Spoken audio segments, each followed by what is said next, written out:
Et c'est une rencontre très importante pour nous parce que, je le dis souvent, il n'y a pas de bon chocolat sans bon cacao. Et aujourd'hui, la Côte d'Ivoire est un pays qui est très cher pour les chocolatiers français, puisque 70% en fait, du cacao qui est utilisé dans les chocolats en France vient de Côte d'Ivoire. Donc nous sommes main dans la main avec les planteurs ivoiriens. Main dans la main avec les planteurs ivoiriens pour un partenariat gagnant-gagnant. C'est aussi ce qu'a suscité cette réception de l'ambassadeur de Côte d'Ivoire en France en l'honneur des sénateurs et députés.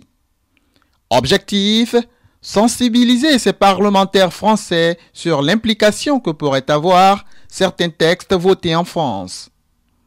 Pour planter le décor, l'ambassadeur a rappelé l'amitié séculaire qui existe entre les deux pays.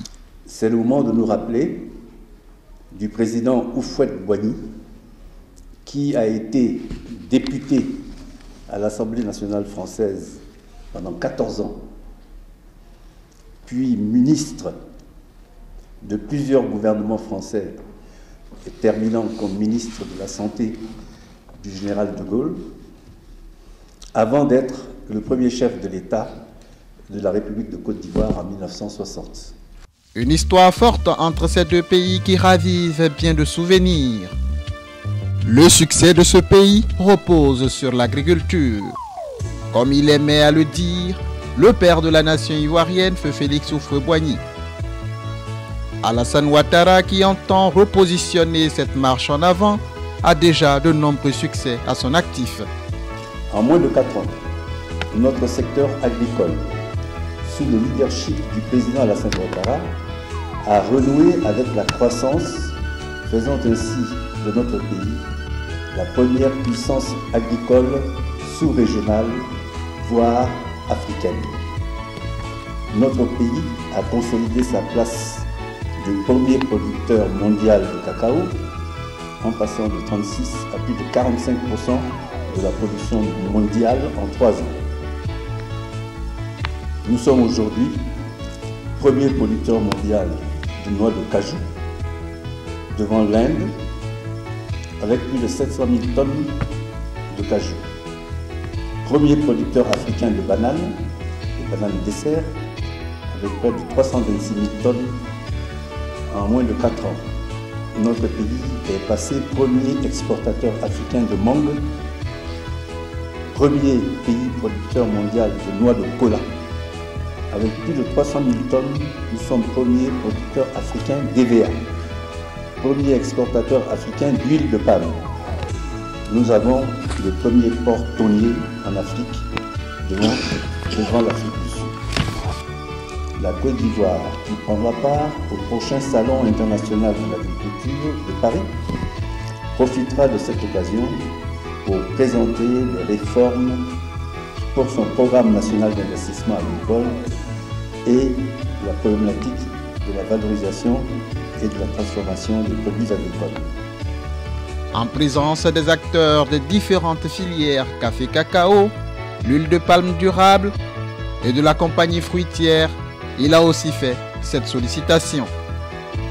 Mesdames et messieurs les sénateurs et députés, à ce niveau de mon propos, permettez-moi de solliciter l'appui de vos institutions à la mise en œuvre de ce programme national d'investissement, et au rétablissement du groupe cacao-chocolat à l'Assemblée nationale, à l'aboutissement du processus de labellisation des produits à base de cacao ivoirien. Au lendemain de la COP21, avant de donner la parole aux industriels agroalimentaires ici présents et cités plus tôt, pour vous faire part de leurs difficultés et de leurs perspectives, je voudrais me faire le porte-parole des agriculteurs ivoiriens qui, soucieux de la commercialisation et de la conformité aux normes environnementales des pays consommateurs de leurs produits, souhaitent un rapprochement de nos institutions respectives en vue de faciliter l'accès au marché de leur production. À tour de rôle, ils se sont succédés au pupitre, parlementaires et acteurs des différentes filières, pour saluer cette approche et dire toute leur disponibilité à œuvrer pour le renforcement de l'amitié franco-ivoirienne. La Côte d'Ivoire devient un pays aujourd'hui qui, au fond, montre l'exemple en matière de transition démocratique. C'est un pays qui dit des choses au reste de l'Afrique et la Côte d'Ivoire est un pays ami, frère à la France. Et nous sommes toujours très heureux de venir ici saluer l'ambassadeur et parler de sujets économiques. La France exporte beaucoup en Côte d'Ivoire, mais la Côte d'Ivoire exporte aussi, elle, beaucoup en France. Et ces liens économiques sont évidemment très importants. Et quand le législateur doit prendre des mesures, c'est important d'avoir en compte tous les paramètres économiques, sociaux, liés à l'environnement de ces filières, de ce monde économique. Et vous savez que nous avons des débats en France et parfois la prétention à vouloir prendre des mesures un peu universelles, liées à la santé, à l'environnement, mais il faut avoir en tête aussi toutes les conséquences que ça peut avoir. Et donc ce soir, l'ambassade était une belle maison du dialogue et je tiens à remercier Monsieur l'ambassadeur, son Excellence, pour avoir accueilli cet événement. Lui qui nous a quand même bien expliqué quelle était l'évolution de la Côte d'Ivoire et en quoi la Côte d'Ivoire devenait le pays leader sur l'Afrique de l'Ouest, mais même sur l'ensemble de l'Afrique.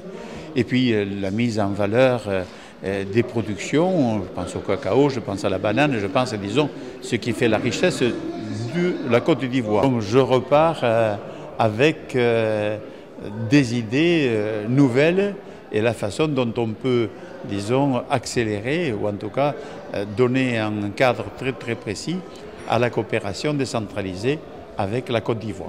Donc depuis maintenant une vingtaine d'années, depuis 1996 environ, produit des bananes en Côte d'Ivoire sur environ 4000 hectares de bananeraies. Et donc ces bananes sont produites et également transportées depuis la Côte d'Ivoire vers l'Europe et commercialisées en Europe toujours par le groupe de la compagnie fruitière. Et c'est quoi vos futurs chantiers ? Le futur chantier, nous avons donc l'objectif de développer évidemment la production pour être plus ambitieux, pour pouvoir atteindre les objectifs du gouvernement ivoirien en termes de production de bananes.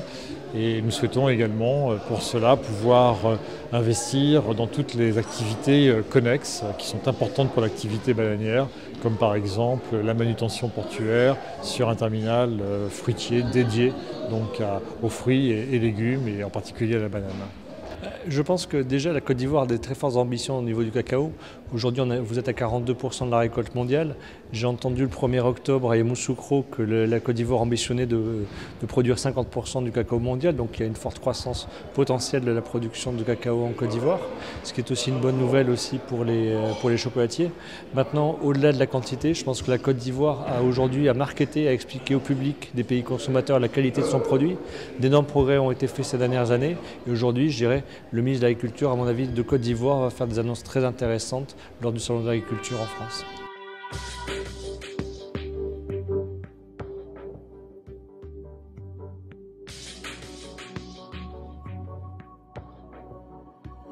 I didn't hear you leave.